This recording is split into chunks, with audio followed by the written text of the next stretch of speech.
All right, so we're going to have to do the fronts of the papers and the back of the papers. The subs were in good form overnight.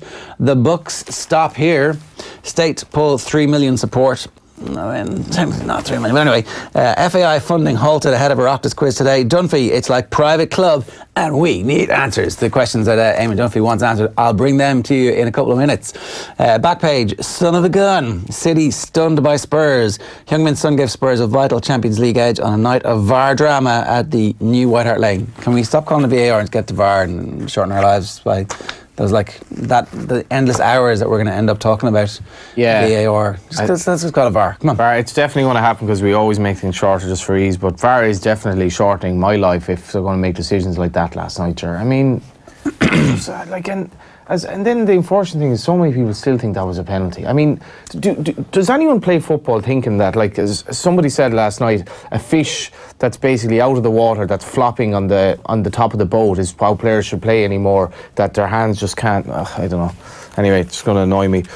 I prefer your headline from the start, but Pay think it's all over from the Sun. Sport Ireland pulls cash, Delaney faces TD grilling, and then at the back, so lonely, I like that.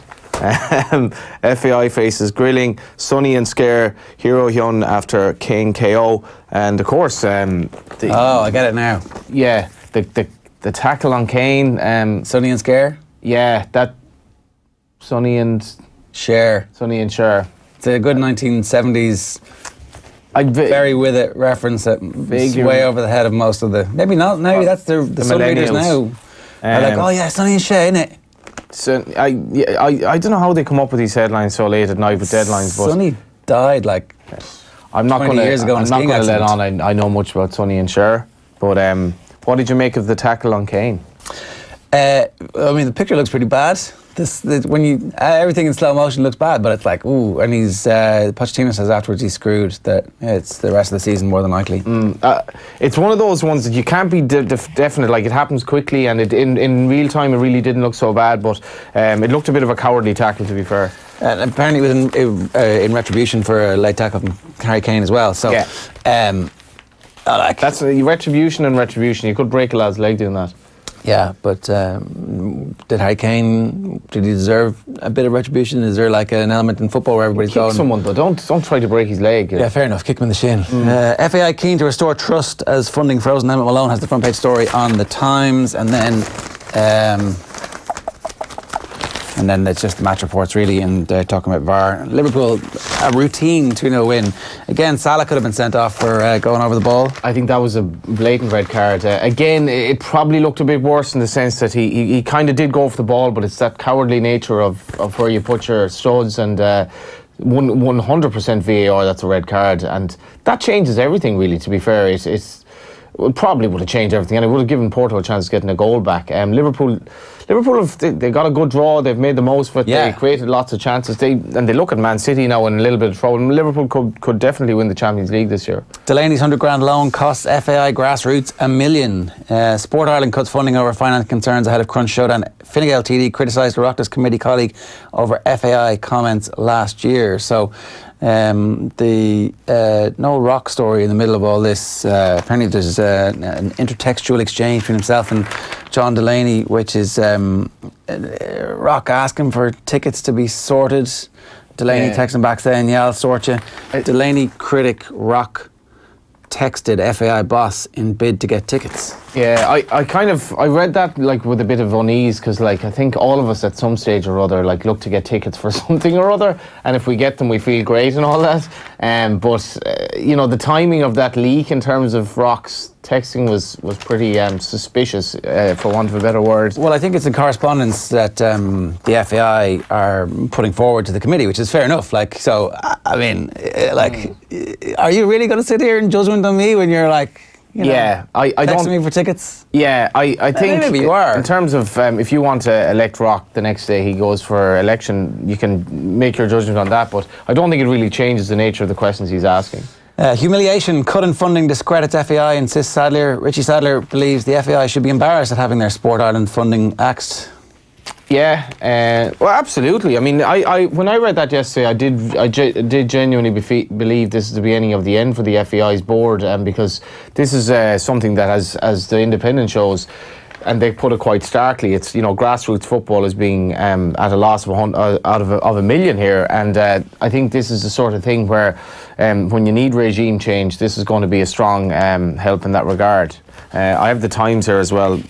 Sport Ireland suspends FAI funding over Delaney loan, and on the back, Sun puts Spurs in charge. Rock calls on sponsors to pressure FAI. That was an interesting one. The aforementioned Rock, you know, basically saying to put pressure on sponsors. We've seen sponsors kind of do call the shots in many ways. I think if the sponsors pulled out, it would have another, you know, major effect on what's going on. The Times claimed, I think yesterday, that 2 FAI board members want the former CEO to leave, but they need 4 more in order for that to happen. They need a majority of 1, which is 6 of the 10, and that doesn't seem to be very likely at the moment. All right. The one thing, a couple of quick stories in the papers that I wanted to talk to you about was, you know, on a day like this, where do you go other than the Star to find out what Eamon Dunphy has to say? And he's got a column. He's in the front of the paper. That's how important it is. They've promoted him to page 5 today. It's FAI must reckon with the fallout. And Dunphy is like, you know, run like a private club, can't be doing that, not good for the game. If you're receiving 2.7 million of taxpayers' money every year, you have to be open and transparent, and you have to conform with good governance habits. So far, so good. Absolutely. He's got questions that he wants answered. What are those questions? The FAI have been caught red-handed by the story of the 100 grand loan, and they have yet to answer satisfactorily why they needed it in the first place. Why not seek an overdraft extension, or have a raffle, or go to Sport Ireland? And why didn't they inform Sport Ireland of their problems? These are questions that need to be answered. Why did the FAI not have a raffle and solve this whole problem? Unbelievable. You get out there, shake the few tin boxes, buy a ticket for our raffle. What's the prize? He's been very weak on the issue, unfortunately.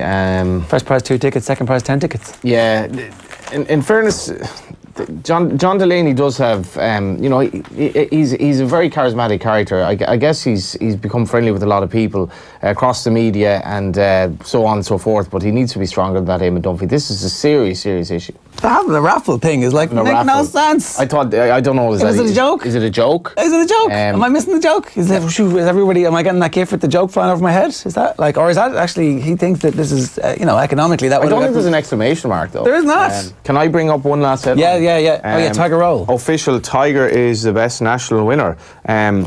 So Tiger Roll's historic national has been ranked the best performance in the race for 46 years, eclipsing Red Rum. But as I said to you, what's interesting about this is he's a rating of 172, which brings him right into Gold Cup territory, really. And on a line through Annabelle Fly, who gave him a little bit of weight, was well beaten by him. Of course, Annabelle Fly finished second in the Gold Cup. If I owned Tiger Roll, I probably wouldn't be here this morning, but if I did own Tiger Roll, I would go for the Gold Cup. You come in, you love this. You know, I would come in. I don't really like getting up at 6:30, but you know, once I get here, I see a lot of friendly faces, and it's time to get going. So just explain this, because we were talking with Tom Malone yesterday. He didn't think it was going to be as high as this. He thought that actually one of the things the handicapper might do is make sure that Tiger Roll comes back next year, give him, you know, a little bit of a be like you're a dual winner of the national. Maybe we'd like to see you back for a third time. Yeah, in fairness, they do that, but that's kind of to make the race a bit more. Like a bit classier, really, to encourage the better horses, because it wasn't always like that.